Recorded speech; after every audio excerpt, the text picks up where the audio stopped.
बदलापूर दुर्घटनेतला ते लहान बच्चूवर जो अत्याचार झाले होते यामध्ये आरोपी गुन्हेगार अक्षय शिंदे याला तपासासाठी आणत असताना त्याच्या पहिल्या पत्नीने आरोप केले होते लैंगिक अत्याचाराचे आणि त्यामुळे अशा या गुन्हेगाराला तपास कामी आणताना त्याने पोलिसांवर फायरिंग केली। पोलिसांची बंदूक खेचून त्यामध्ये एपीआय निलेश मोरे जखमी आहे, त्याच्यावर उपचार सुरू आहे।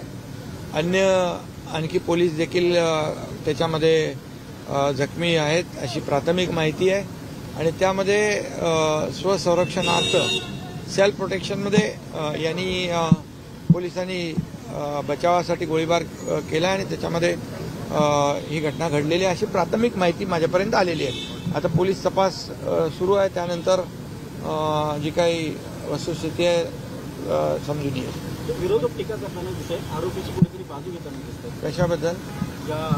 अरे ज्यांनी या लहान बच्चूवर अन्याय केला त्यावेळेस विरोधक सांगत